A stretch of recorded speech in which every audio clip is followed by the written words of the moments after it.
Bungie, one of the most loved studios. The studio who brought us Halo, a game that was ahead of its time, and then lost their way when Destiny 2 came out. I'm James, and in this video, I hope to learn which Bungie marketing decisions caused them to lose their credibility with their community. The reasons are listed on the screen. Let's dive into it.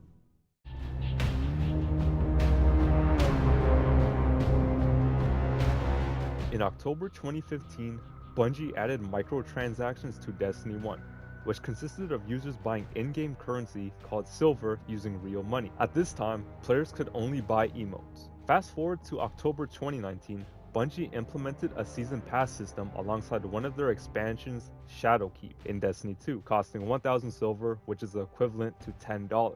If players don't buy the season pass, they cannot play the seasonal content. Now fast forward to February 2022, Bungie added a dungeon key alongside a big expansion, the Witch Queen.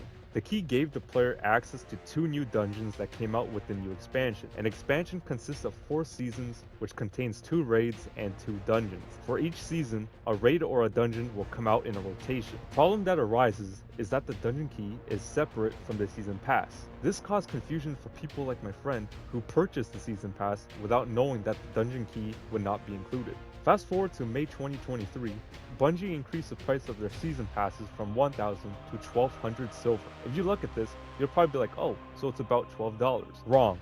If we take a look at the prices of silver in the store, you'll notice that they're bundled with bonuses.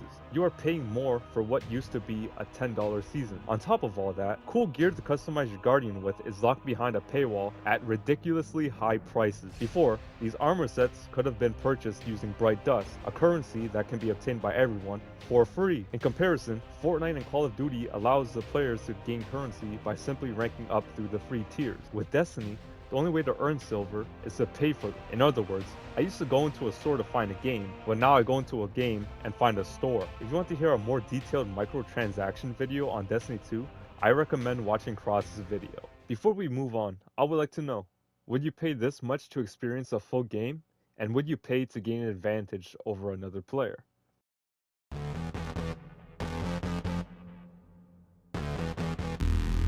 When Lightfall was announced, players thought they would get a great story with a lot of content like the previous expansion, Witch Queen, which had a great story and a great raid, Vow of the Disciple. These 2 expansions, alongside Beyond Light, were meant to set up the ending of the Light and Dark saga, which would end with the final shape. However, players felt disappointed when Lightfall launched. The whole campaign was like a tutorial for Strand, and it felt more like a filler episode.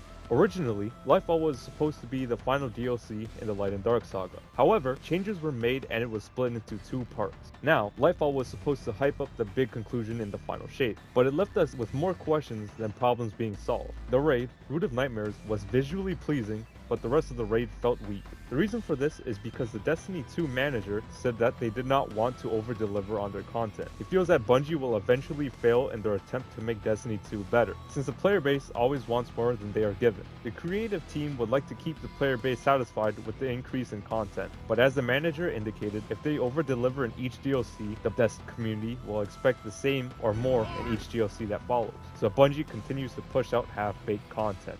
It's hard to tell a team that has extra cycles and they have energy and they want to do something amazing and they know how to do it. And it totally would be amazing and awesome for the game. Sometimes we have to tell them, like, we shouldn't ship this because it's an over delivery that is going to set us up for failure on future trains.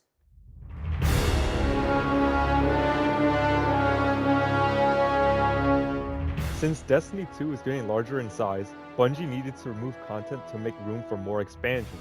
Bungie has vaulted all these expansions in Destiny 2. They removed campaigns, raids, game modes, planets, and even seasonal content. It might seem like a good thing to add more content, but the vaulting of key story elements and content hurts the new lights of Destiny 2. They do not experience some of the content that veteran players enjoyed. For some reason, Forsaken is still on sale, but the only things you get are the exotics, the dungeon, and the raid. All this for about $25, which is insane because you don't experience the full DLC compared to when it first came out. At this point, just make it free since you don't get much. Regarding the downfall of Bungie, any of the reasons listed played an integral role. Some of the reasons may have been more detrimental for Bungie in the gaming community, as every player has their own opinion. If I had more time, I could have added Bungie drip feeding the player-based content and the Final Shape pre-orders being cancelled due to the layoffs. But I tried my best to keep this video at 5 minutes in length as per the rules. Let me know in the comments if these are valid reasons as to why Bungie fell off, or if you can think of any others. Bungie will still have faithful followers like me who continue to play Destiny 2. We may feel disappointed at some of their marketing decisions, but many of us have spent too much time with the game and want to see the conclusion. We also still want to see Bungie and the game strive. With that being said, I hope Bungie is successful with their Into the Light update dropping in a few days, and I really hope the Final Shape leads up to the hype. And thank you for watching.